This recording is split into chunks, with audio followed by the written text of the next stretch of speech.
Pak Ogah, sosok yang dikenal sebagai seseorang yang membantu mengatur lalu lintas di berbagai sudut kota. Mereka seringkali berada di persimpangan jalan tanpa lampu lalu lintas atau jalan-jalan kecil. Dengan peluit kecil dan gerakan tangan yang sigap, mereka membantu mengatur arus lalu lintas, terutama di daerah rawan macet. Keberadaan mereka sering menjadi penyelamat bagi para pengendara yang membutuhkan arahan atau ingin mempersingkat waktu saat hendak putar arah. Sebagai bentuk apresiasi, pengendara biasanya memberikan imbalan secara sukarela. Namun, keberadaan Pak Ogah tak lepas dari kontroversi. Banyak pihak memandang mereka sebagai solusi darurat akibat minimnya pengawasan lalu lintas dari pihak berwenang. Di sisi lain, peran mereka justru dapat memicu ketidakteraturan dan resiko keselamatan di jalan. Meski begitu, peran Pak Ogah masih tetap eksis membantu masyarakat sampai saat ini. Salah satunya adalah Hermanto, seorang warga asal Medan, Sumatera Utara yang sigap membantu mengatur lalu lintas di salah satu titik putar arah di Jalan Soekarno-Hatta, bypass Bandar Lampung. Meski baru bekerja selama 3 bulan, Herman mengaku pekerjaan ini membantunya untuk memenuhi kebutuhan hidup. Setiap hari, ia bekerja di bawah terik matahari dengan penghasilan yang berkisar antara Rp30.000 hingga Rp50.000. Pak, udah berapa lama kita bekerja sebagai ini sebutannya Pak Ogah ya Pak? Ya. Baru 3 bulan. 3 bulan. Kenapa kita kerja sebagai Pak Ogah Pak? Ya, karena gimana lah, kalau sekarang kerja sekarang Susah, ya. Berarti tuntutan ekonomi Pak ya? ekonomi. Kalau sehari bisa menghasilkan berapa rupiah Pak? Memang tuh kadang 30, kadang 25. Oh, berarti nggak semua kendaraan yang melintas ngasih ke kita ya Pak ya? Sukarela yang ngasih apa kita ada paksaan sekian-sekian gitu? Nggak ada, benar-benar sukarela. Kalau dikasih ambil enggak. Kalau nggak, berarti nggak ada yang namanya pemaksaan. Oke, siap.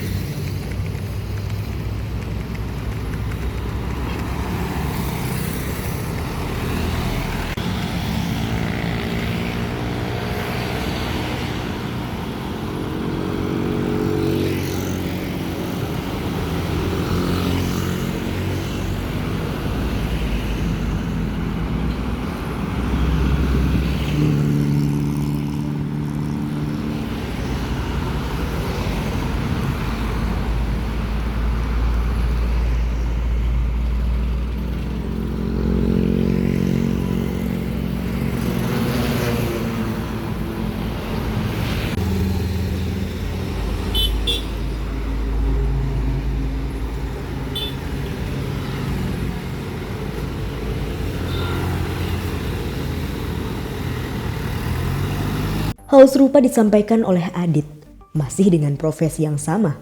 Adit berperan membantu lalu lintas di jalan yang sama tapi berbeda lokasi. Dirinya mengaku baru bekerja selama 2 bulan. Adit mengatakan bahwa pekerjaannya dilakukan tanpa paksaan dan pemberian imbalan dari pengendara sepenuhnya bersifat sukarela. Berbeda dengan Hermanto, Adit mengaku mampu mendapatkan penghasilan harian yang lebih besar, yakni berkisar antara Rp70.000 hingga Rp100.000.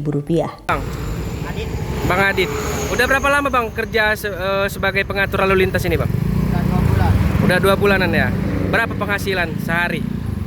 Tergantung sih, Kadang 100, kadang 70 ya Bang ya. Ada suka duka nggak sih Bang selama kerja ini? Kalau sukanya sih ada Penghasilan berarti ya? ngasih apa Iya. gitu ya, kayak berkat gitu. Kalau dukanya sih kadang suka ada aja orang yang nggak bisa diatur. Ya, ada juga yang pernah marah-marah nggak ke kita? Ada. Karena apa itu biasanya? Nggak mau diatur. Nggak mau diatur itu ya? Oke.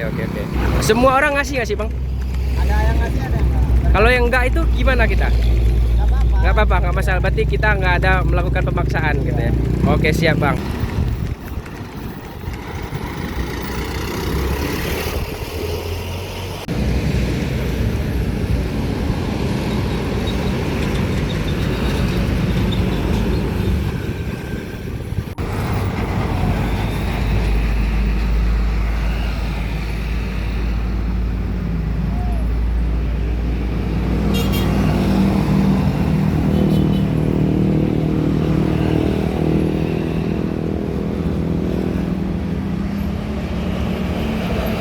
Keberadaan Pak Ogah mencerminkan tantangan di sektor transportasi, khususnya di kota-kota besar seperti di Bandar Lampung. Di satu sisi mereka membantu mengurangi kemacetan di titik-titik tertentu. Namun di sisi lain peran mereka yang tidak diatur secara resmi dapat menimbulkan masalah seperti ketidakteraturan lalu lintas dan potensi risiko kecelakaan. Dilema ini seharusnya menjadi perhatian pemerintah untuk meningkatkan pengawasan dan menyediakan solusi yang lebih baik seperti penempatan petugas resmi atau pengembangan infrastruktur lalu lintas. Dari Bandar Lampung, tim Kupas TV melaporkan.